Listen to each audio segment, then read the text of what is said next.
All right, welcome to the Grand Ledge Real Estate Market Report.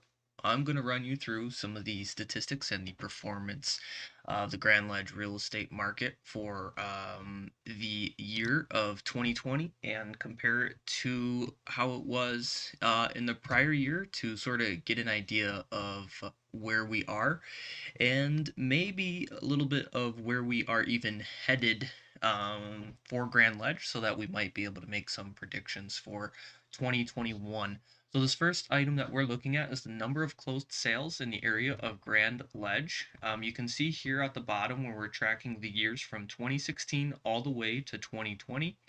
In the year of 2020, we had a total of 277 closed sales. That's down from 3.8%, where in the prior year, so in 2019, we had 288 home sales. So we actually saw a decrease in the number of closed homes.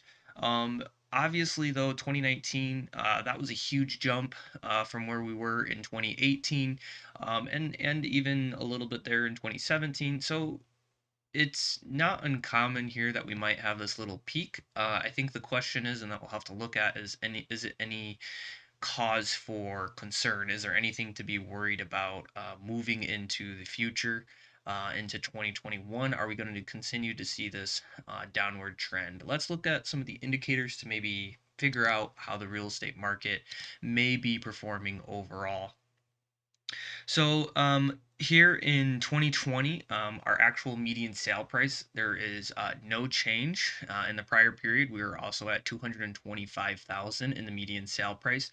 But as you can see, we've seen positive growth over over the last what is that 5 years in terms of housing prices, where we have just sort of stagnated here over the last year. So that kind of means, and kind of what we're looking at, is that house prices in the Grand Ledge area have kind of stalled. They're kind of flat, and certainly it's a cause for concern, or a little bit of concern with the negative decrease in the number of homes sold.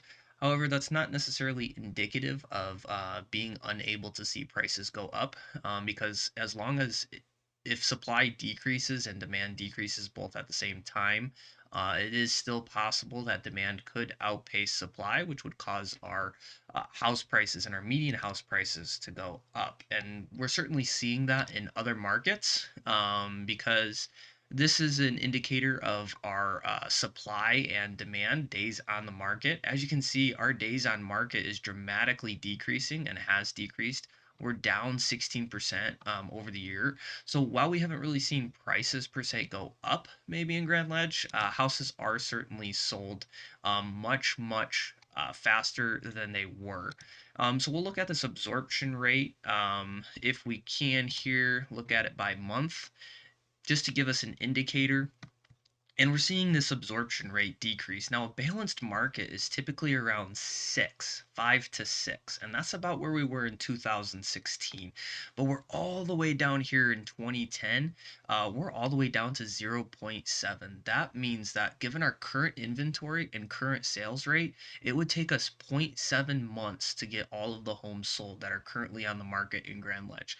So this is definitely a positive indicator that houses are going to continue to be stressed in terms of the sale price. So if you're buying, you expect to still pay high prices, but if you're selling, expect to get a high price. And so that's certainly a positive indicator, and we've seen that go down, a dramatic drop here from over the years. Where we were at 1.4, so that's half that we're talking about. A negative 52% decrease, which again, this is a positive indicator. Even though it's a negative number, it's a very positive indicator.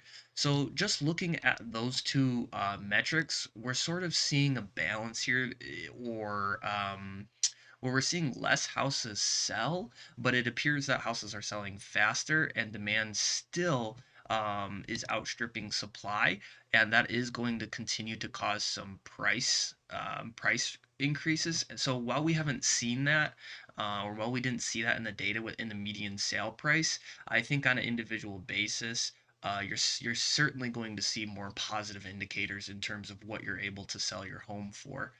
So in terms of 2021, I think we're looking at sort of the same perspective, getting the same sort of stuff.